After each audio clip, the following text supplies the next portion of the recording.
On this chilly Nairobi afternoon, I want to talk about corruption in the country.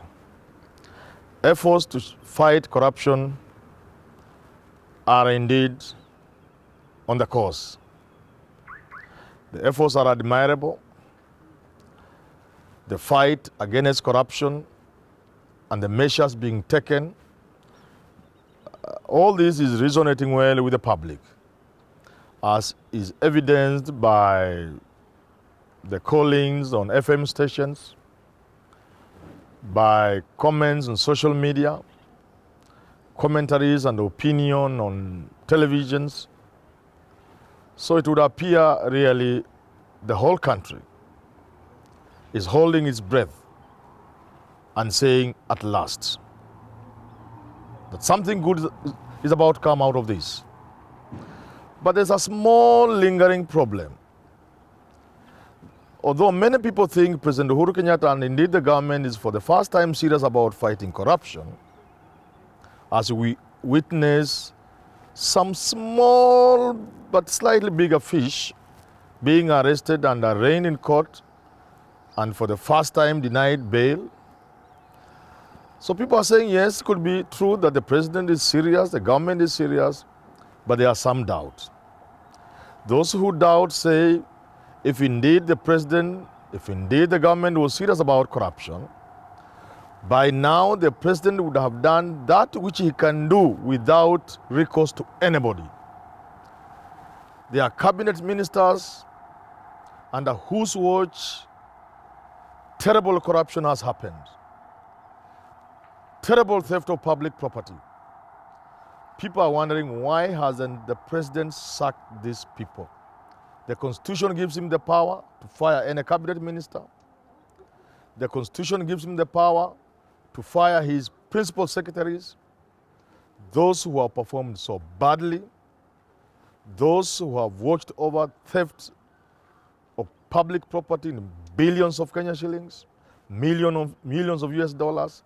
So people are wondering, if the president was indeed serious, why hasn't he fired some cabinet secretaries, some principal secretaries? If the president was serious, some people are wondering, why hasn't the central bank taken punitive action against banks which have all but abetted the theft of public property? A villager walks into a bank, opens an account with a company he formed yesterday. In the evening of the same day, hundreds of Kenya shillings are wired into the account. The following morning, the banks allow this villager to withdraw all the hundreds of millions of shillings. This does not call for any serious thinking that if government was serious, some of these banks would either have been closed or serious action taken against them. So this is kind of watering down the efforts. But nevertheless, these efforts are commendable, but we must take them to a higher level. We must begin a national conversation and ask whether this approach to fighting corruption is the best, whether there are other options. Time to look at international best practices when it comes to fighting corruption. People are wondering whether it might not be proper to give these criminals the option of returning property, to engage in restitution. So we need a national conversation to take this fight against corruption to a higher level and to make the fight sustainable. There's also within this conversation the need to ask ourselves whether time has not come to take certain practical steps to form, for example, agencies. An agency that would monitor use of money in the country, so that if Manyora tomorrow begins construction of an 80 million mansion in Lombe village, somebody must come calling and ask me for a small chart to find out where I got the kind of money I'm using to pay this. So that when you buy a V8 in a showroom, the taxman, as we are registering your big vehicle, the registration button touched must also trigger to the KRA. The taxman must know how you got this money. That Agency must know. We need to know this man who is putting up a house worth 100 million in Lavington, driving top of the range vehicles. How much does he pay in taxes? We need to go further. We need to look at proxy thefts and ask ourselves, we know very well the small boys and girls being paraded, being called small fish, are actual tadpoles.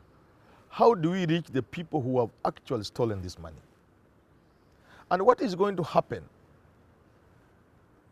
as we continue arresting people and arraigning them in court? Might there not reach a time when the small fish begins to spill the beans in the manner of Nahashon Isaac Njenga Njoroge, who, realizing that the trial may not have been a joke, talked about the big men who had sent him? What is going to happen when the big men are mentioned? This brings to question the fight and the will and the seriousness, because right now people are saying you have arrested small people. Why don't you arrest so-and-so? And the cabinet ministers are being mentioned. So these are the kind of issues we need to look at and engage as a country. And we also need to, moving forward, to ensure that we do not use the fight against corruption in a vindictive way.